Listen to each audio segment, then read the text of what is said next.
All right, Hurricane Ian was the third costliest storm ever in the U.S. and the costliest here in Florida history at $109 billion. Tonight, WESH 2 investigative reporter Greg Fox takes us inside the state's investigation into allegations of fraud where industry insiders and homeowners accused insurance carriers of underpaying on damage claims.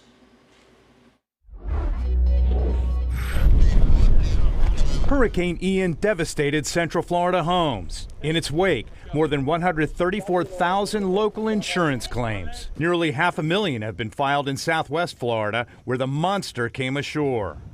You may find it hard to believe when you see damage like this everywhere in the Fort Myers Beach area. That more than 1/3 of claims filed in the wake of Hurricane Ian have resulted in not one penny being paid to a policyholder. Of the more than 700,000 claims, nearly 180,000 have been closed without payment. Another 143,000 plus remain open. It adds insult to injury over all the calamity that the hurricane brought. Steve Johnson still can't live in his battered home. He joined others in this insurance village last week, demanding answers from carriers about delayed payments. Now, WESH 2 Investigates has reviewed documents and talked with insurance adjusters, policyholders, and attorneys, pointing to alleged fraud.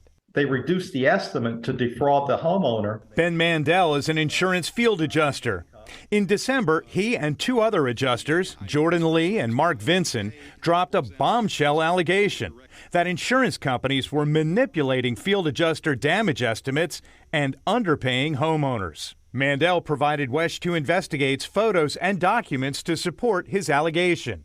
For example, he examined Hurricane Ian damage at this home and estimated damage mostly to the roof at just over $40,000.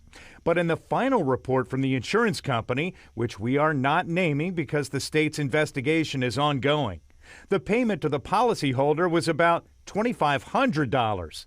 The company further left his name on the final report. We believe that the insurance companies are underpaying Florida homeowners by $25 billion. They need to get these folks in handcuffs and let's get this stopped. Another adjuster showed us his report reading, roof has significant damage and should be replaced. But on the final report, the insurance company changed the recommendation to repair missing shingles. And I think anyone should be held accountable. In March, the governor acknowledged 2 state investigations are underway. Look, I believe it's criminal. Chief Financial Officer Jimmy Petronis is leading the probe and says if the allegations are proven, insurance executives could be charged. They also could face larger fines under a bill being debated right now. Is putting more teeth in the Office of Insurance Regulation when it comes to any of those practices if they do come true that they are manipulating the adjuster's findings reports, even if their signature is on it. To be clear, an insurance company can change a field adjuster's recommendation, but the field adjusters say it must be clear that any reduction in payments is the carrier's decision. Heritage Property and Casualty has 11,000 Ian claims in Florida. Ernie Garate is the CEO. He told me Heritage changed policy last month to add the name of a company-employed quality insurance adjuster to any final claim report if it differs from a field adjuster report. He admits he's been asked to provide information for the state's review.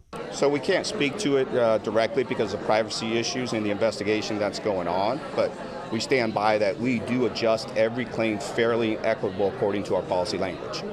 Florida insurance regulators are also conducting forensic exams of company actions, which could result in fines or other penalties.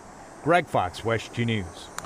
If you believe you've been underpaid in your claim from Hurricanes Ian or Nicole, you should immediately file a complaint with the Florida Department of Financial Services and the Office of Insurance Regulation.